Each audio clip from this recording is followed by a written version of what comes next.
좋겠습니다. 자, 오늘 말씀은 사도 바울이 내가 어리석은 것이지만 유익한 일은 아니지만 무익하지만 내가 말하지 않을 수 없다, 그렇게 하면서 그 환상과 계시에 대해서 말을 합니다. 그가 말하는 환상과 계시는 하늘에 들려 올라가진 바 되었는데, 이 말씀을 하는 시점으로부터 14년 전에 있었던 사건입니다. 2절에 내가 그리스도 안에 있는 한 사람을 아노니 그는 14년 전에 셋째 하늘에 끌려간 자라. 2절에도 3절에도 그가 몸 밖에 있었는지 몸 안에 있었는지 나는 모르나 하나님은 아신다. 자기 자신을 얘기하면서 객관적 입장에서 제3자가 경험한 것처럼 이야기를 하고 있습니다. 그래서 그리스도 안에 있는 한 사람을 아노니, 3절에 내가 이런 사람을 아노니, 그 다음에 4절에는 그가 낙원으로 끌려가서 등등, 그 다음에 5절에는 내가 이런 사람을 위하여 자랑하겠으나, 이렇게 자기가 경험한 것을 객관화해서 자기가 경험하지 않은 것처럼 제3자가 경험한 것처럼 얘기하므로 결국 그가 끌려갔던 하늘, 세 번째 하늘, 이 세 번째 하늘은 가장 높은 하늘입니다. 가장 높은 하늘. 하늘을 얘기할 때 우리가 눈에 보이는 하늘 있지, 이걸 창공이라고 합니다. 창공. 하늘, 이게 첫 번째 하늘입니다. 그리고 두 번째 하늘은 우리의 눈에 보이지 않는, 바로 그것을 넘어가면 궁창이 있고 궁창 위에 물이 있죠. 예? 궁창 위에 물이 있습니다. 그러면 그 위에 있는 하늘들이 있죠. 그게 두 번째 하늘입니다. 그러면 그거를 더 지나가서 가장 높은 하늘이 바로 세 번째 하늘이 됩니다. 이 하늘에 대한 언급은 특별히 창세기 1장 1절에 하늘을 언급할 때부터 땅은 항상 단수로 나오는데 하늘은 항상 복수로 나옵니다. 하늘과 땅을 창조하실 때 땅은 단수인데 하늘들 이렇게 나옵니다. 신명기 10장 14절에 보면 이런 표현이 있습니다. 신명기 10장 14절 같이 읽어보겠습니다. 하늘과 모든 하늘의 하늘과 땅과 그 위의 만물은 본래 내 하나님 여호와께 속한 것이로되. 자, 이게 하늘과 모든 하늘의 하늘과. 자, 그러면 첫 번째 하늘이 뭐죠? 맨 앞에 언급된 하늘이고, 그 다음에 모든 하늘, 아까 이게 제가 말씀드린 궁창 위에 하늘들, 그리고 마지막에 언급된 하늘이 세 번째 하늘입니다. 이 똑같은 구조로 되어 있는데요, 시편 148편 4절입니다. 같이 읽습니다. 하늘의 하늘도 그를 찬양하며 하늘 위에 있는 물들도 그를 찬양할지어다. 자, 여기 하늘들의 하늘, 이렇게 하늘들의 하늘, 이렇게 보면은 하늘들은 궁창 위에 하늘들이죠. 그러면 하늘 위에 있는 물들, 바로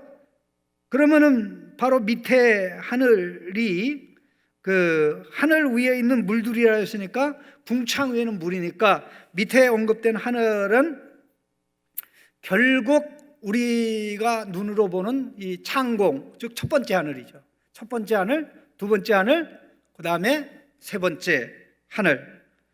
한 구절만 더 말씀드리면 열왕기상 8장 27절입니다. 열왕기상 8장 27절에 같이 읽습니다. 하나님이 참으로 땅에 거하시리까 하늘과 하늘들의 하늘이라도 주를 용납하지 못하였거든 하물며 내가 건축한 이 성전이오리까. 이게 보십시오. 하늘과 첫 번째 하늘이죠. 하늘들 위에 궁창 위에 하늘이죠. 그 다음에 하늘이라도 제 세 번째 하늘. 아주 유명한 이야기가 있습니다. 그 우주 공간으로 나간 소련의 우주 비행사가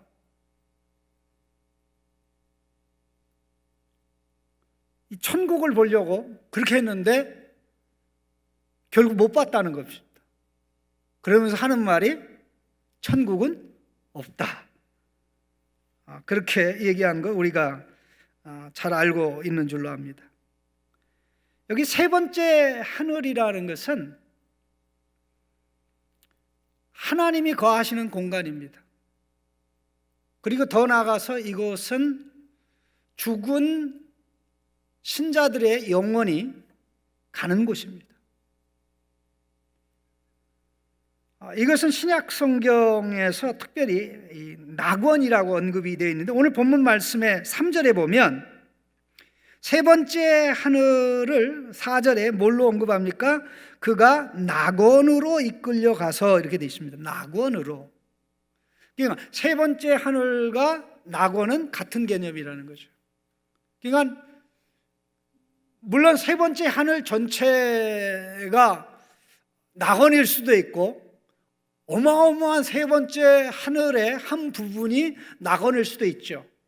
그러나 그것은 우리가 정확하게 알 수는 없고 가보면 알 수 있는데 이 낙원은 예수님께서 십자가에 달린 한 강도에게 오늘 내가 나와 함께 낙원에 있으리라 했습니다. 누가복음 23장 43절에 같이 읽습니다. 예수께서 이르시되 내가 진실로 내게 이르노니 오늘 내가 나와 함께 낙원에 있으리라.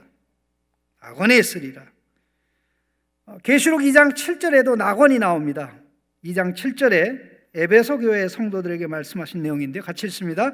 귀 있는 자는 성령이 교회들에게 하시는 말씀을 들을지어다. 이기는 그에게는 내가 하나님의 낙원에 있는 생명나무의 열매를 주어 먹게 하리라.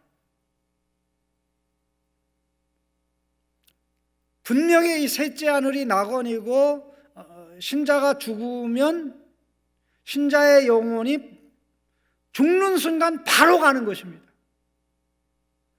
우리가 이 장례를 하고 그럴 때 꼭 조심을 해야 될 게 뭐 위로 예배를 드리고 또 입관 예배를 드리고 또 발인 예배를 드리고 또 하간 예배를 드리는데 장례와 관련된 예배는 단 하나도 죽은 성도를 좋은 곳에 보내기 위한 예배가 아닙니다. 우리 꼭 기억해야 됩니다. 천주교에서는 좋은 곳 보내달라고 막 기도합니다. 또 불교에서도 뭐 그런 비슷한 기도를 하고 그러는데요. 또 우리 개신교 중에도 삐딱한 신앙을 가진 분들은 좋은 곳에 이렇게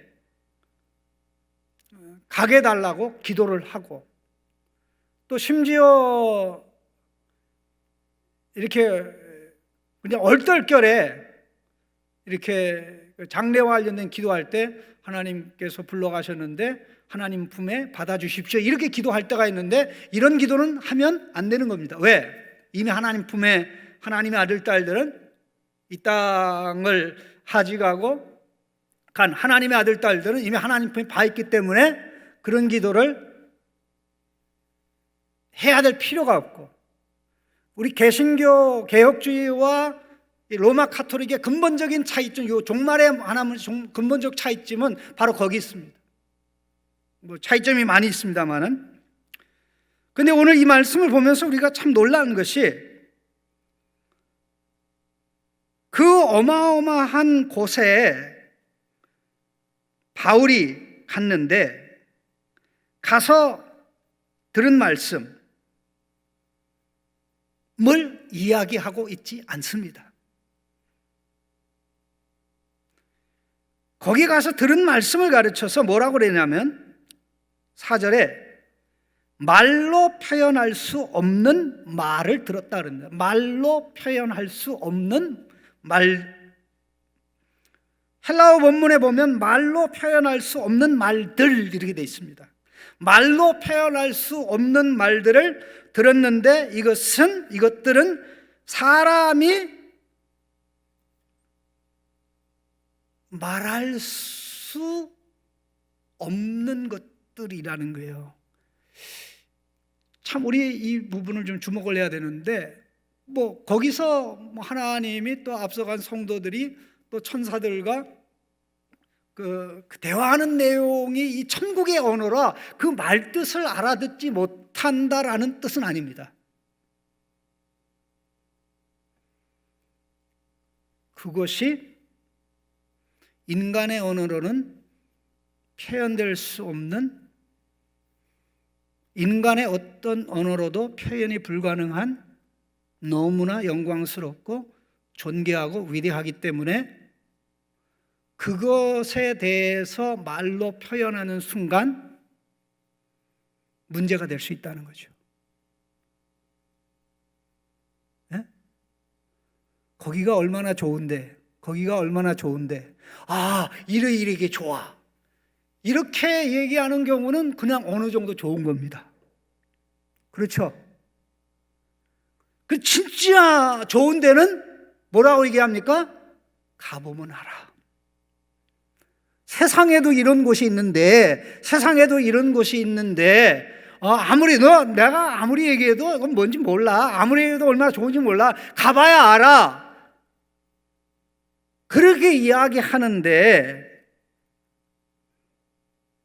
세 번째 하늘, 낙원, 인간의 안으로 설명이 안 됩니다. 앞서간 우리 성도들은 말로 다 할 수 없는 기쁨과 즐거움이 있죠. 그런데 이 세 번째 하늘이 예수님이 재림할 때 새롭게 변화된 땅에, 새롭게 변화된 하늘에, 즉 새하늘과 새 땅에 임하는 겁니다. 기대가 되십니까?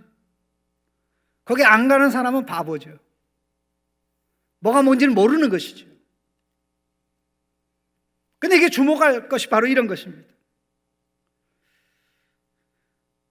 사도 바울이 거기 갔으면 최고의 하늘, 세 번째 하늘, 낙원, 그러면 구약에 수없이 많은 인물들을 만났을 것입니다. 예수님 만났을 것입니다. 자기가 주도해가지고 죽인 스데반도 만났을 것입니다. 모세나 엘리야나 뭐 아브라함이나 이삭이나 야곱이나 다윗이나 등등 구약의 위대한 성현들을 만나고 뭐 교제할 수도 있었을 것입니다. 내가 가보니까 가인은 없더라, 내가 가보니까 솔로몬도 없더라, 뭐 이렇게 할 수도 있고 안 할 수도 있는데, 일체 거기서 본 내용에 대해서 말로 되어질 수 있는 것이 아니기 때문에 말하지 않는다는 것이죠. 이 사실이 중요합니다. 왜 중요하지요? 두 가지 이유로 중요합니다. 첫 번째는 오늘날 한국이든 미국이든 어느 나라든 천당에 갔다 왔다고 간증하는 사람들이 있습니까? 없습니까? 많습니다. 아예 천당 지옥 간증 집회만 전문적으로 하는 전문 강사들도 있고요, 또 그런 분들을 데려다가 집회를 해서 많은 사람이 믿었다고 하는 그런 교회들도 많이 있습니다. 그리고 심지어 우리 교단 신문에 그런 간증을 한다고 광고가 나기도 합니다.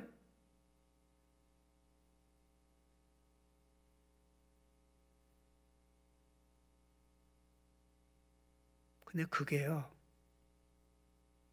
잘못된 것입니다.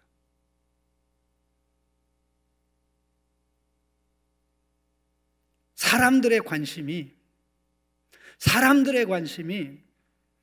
기록된 하나님의 말씀에 가지 않고 천국 갔다 왔다는 사람의 한 이야기에, 그들이 한 간증에 관심이 가고 거기에 마음에 두니까 하나님께서 기록한 말씀에 근거해서 신앙생활 하려고 하지 아니하고 나도 한번 거기 갔다 왔으면 좋겠네.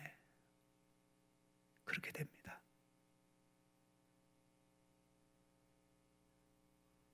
누가복음 16장에 지옥에 간 홍포 입은 부자가 나오고요, 천당, 이제 세 번째 하늘 얘기겠죠. 아브라함 품으로 간 거지 나사로 얘기가 나옵니다. 근데 거기 너무나 분명하고 명확한 것은 나사로도 이 땅에 오지 않았고 홍포 입은 부자도, 지옥에 떨어진 부자도 이 땅에 와서 지옥의 실상, 천당의 실상에 대해서 얘기하는 것이 허락되지 않았습니다. 그 대신에 허락된 게 무엇입니까? 하나님이 주신 말씀. 죽은 자 가운데서 일어나 나사로가 간다고 할지라도 모세와 선지자의 말을 듣지 않으면 아무 소용이 없느니라. 진짜 잘 믿는 신앙이요, 성경 말씀에 근거해서 믿는 신앙입니다. 뭐라고요? 성경에 기록된 말씀에 근거해서 믿는 신앙입니다. 이 말씀을 바로 이해하고 깨닫고 하는 이 신앙은 우리를 잘못된 방향으로 인도하거나 우리를 삐뚤어지게 할 가능성이 없어요. 그러나 보거나 듣는 그것에 환상이나 계시에 이끌려 가면 그 환상을 통해 사단이 개입하고 악한 영이 개입해가지고 이단으로 갈 가능성이 굉장히 많습니다. 오늘 어떤 성도들 보면 환상과 계시 받는 것을 신령한 것으로 생각하고 평생 살면서 환상과 계시를 받지 못했던 목사를 우습게 여겨가지고 본인들의 어떤 그 영적인 등급이 계시, 환상이나 계시를 보지 못한 목사보다 환상과 계시를 본 자기들이 높다고 생각해서 아무리 설교해도 안 들어요. 영혼 파멸에 이릅니다. 사단은 그런 자들 밥으로 알아요. 밥으로 알아요.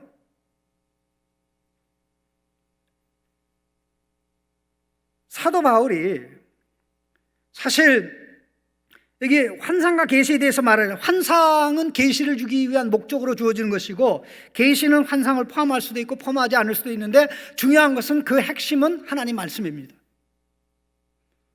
계시 자체가 목적이 아니라 환상 보여주는 게 목적이 아니라 그것을 통해서 우리에게 전달하는 하나님 말씀이 있죠.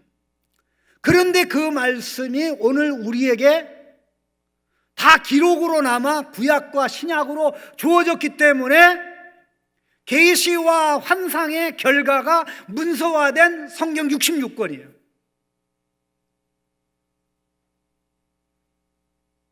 바울이요, 언제 이 계시를 받았냐면 14년 전에, 고린도후서를 쓰는 시점으로부터 14년 전이라는 것은 언제냐면요, 바울이 개종하고 3년 지나서 3년 동안 다메섹에 가서 기도도 하고 묵상하고 다메섹에서 또 복음도 증거합니다. 그리고 그 다메섹에서 아라비아로 가서 3년 있다가 다메섹으로 잠깐 와서 예수 그리스도 증거하다가 다메섹에 그래서 결국 도망 나오죠. 바로 11장 32절 33절에 나옵니다. 11장 32절 33절에 다메섹에서 아레다 왕의 고관이 나를 잡으려고 다메섹 성을 지켰으나 나는 강주리를 타고 들창문으로 성벽을 내려가 그 손에서 벗어났노라. 그렇게 해서 예루살렘으로 옵니다. 예루살렘에 와서 잠깐 지나는데 사도들을 만나고 사귀는데 많은 사람들이 바울을 인정하지 않았어요. 저 사람 위장 개종한 것이다. 얼마나 많은 사람을 더 죽일 수 있을지 모른다 해서 바울이 진짜 예수님의 제자인 것을 믿지 않았습니다. 그래서 결국 바울은 예루살렘을 떠나게 됩니다. 예루살렘을 떠나서 자기 고향 다소로 가게 되는데 자기 고향 다소에 가서 거의 잊혀진 세월, 침묵의 세월 거의 10년을 지냈습니다. 바울에게 잊혀진 세월 10년 기간 중에 있었던 것이 바로 오늘 본문에 기록된 그가 봤다는 환상입니다. 그가 봤다는 환상입니다.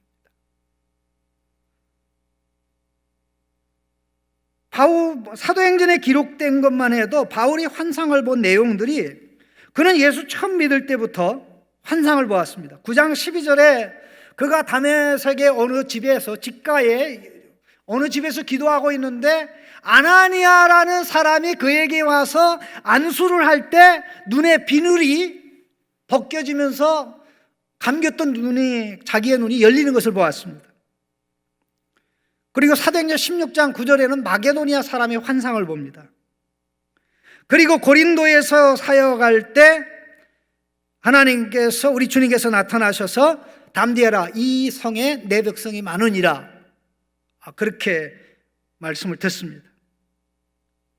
그리고 사도행전 22장 17절 21절에 보면 예루살렘에서 사람들이 바울을 받아주지 않을 때 떠나게 되죠. 떠나게 될 때 사울아 걱정하지 마라, 이 사람들이 너를 믿지 않는다, 내가 너를 고향으로 보내니 거기로 가서 내 때를 기다려라, 그런 말씀이 나오죠.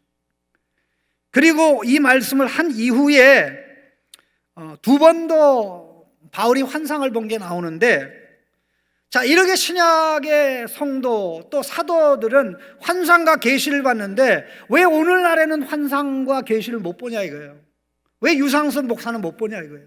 가짜 아니냐?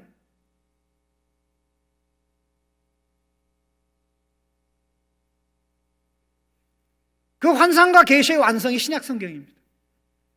이게 다 있기 때문에 그 필요가 없는 거예요. 우리는 기록된 말씀으로 가는 것입니다. 그래서 그가 얼마든지 말할 수 있지만 그것에 의해 이끌려가는 것을 막기 위해서 일체 그 내용을 언급하지 않은 것입니다.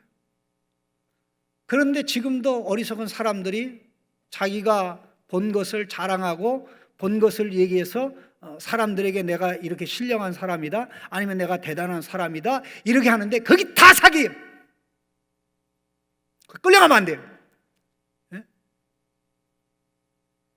내가 뭐 꿈을 꿨는데 뭐 어째가지고 꿈에 당신이 나타나가지고 이상해가지고 내가 전화했다 어디 아프냐고, 그것도 믿지 마세요.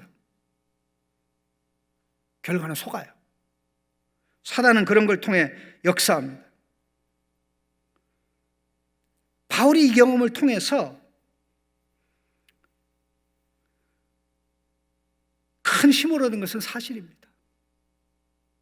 아무도 알아주지 않았던 그때, 아무도 인정하지 않았던 그 10년이라는 침묵 세월을 그로 하여금 이길 수 있게 했었던 것이 말로 표현할 수 있는 경험이죠. 그래서 그런 다메섹에 예수님을 만나고 아라비아로 갔다가 다시 다메섹으로 왔다가 예루살렘에 와서 결국 백성들이 인정하지 않아서 자기 고향으로 가서 10여 년 동안 세월을 보내다가 이제 이 바나바가 몸소 그를 찾아와서 안디옥 교회 사역자로 초빙해가지고. 그런데 이 모든 것이 중요한 게요, 하나님께서는 이걸 통해서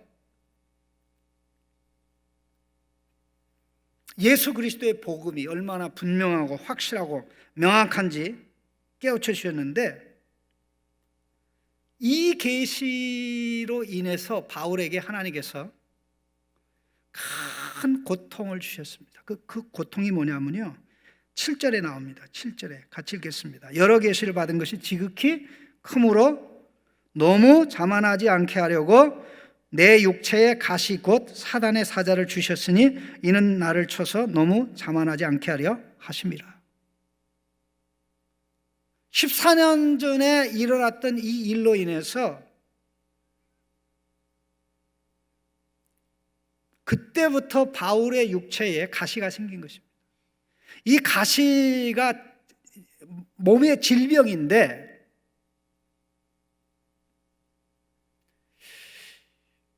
이게 중풍병의 증상인지 아니면 갈라디아에 언급된 안질의 일부분인지 여러 가지 이야기가 있는데, 바울은 이런 그 육체의 이 고통을, 가시를 평생 가지고 다녔습니다. 그 엄청난 계시 때문에. 하나님은 그것을 통해서 바울로 하여금 계속 겸손하게 하려고 그렇게 역사한 건데요, 이 가시가 생긴 목적을, 이유를 그는 바울은 몰랐었어요. 왜 그의 육체에 이런 아픔과 고통과 괴로움이 있었는지 이해를 못해가지고, 그가 하늘에 올라갔다 와서부터 이 일이 생겼는데, 육체의 가시역이 사탄의 사자로 나오는데 이 일이 생겼는데 감당할 수 없어서 힘들어가지고 하나님께 기도하고 또 기도하고 또 기도했습니다. 8절 말씀 같이 읽습니다. 이것이 내게서 떠나가게 하기 위하여 내가 몇 번 간구했더니? 3번. 3번 간구한 게 많이 간구한 겁니까? 조금 간구한 겁니까? 3번 간구했다는 것은 유대인식으로 얘기하면 기도할 만큼 한 거를 의미합니다. 우리 한국 사람도 모든 걸 결정할 3-4번이라 돼요. 3-4판. 유대인하고 한국 사람들 관련이 있는지 잘 모르겠는데, 뭐 어떤 사람은 한국 사람이 단지파의 후손이라고 말도 안 되는 소리 했었는데, 어쨌든 3번 간구했다는 것은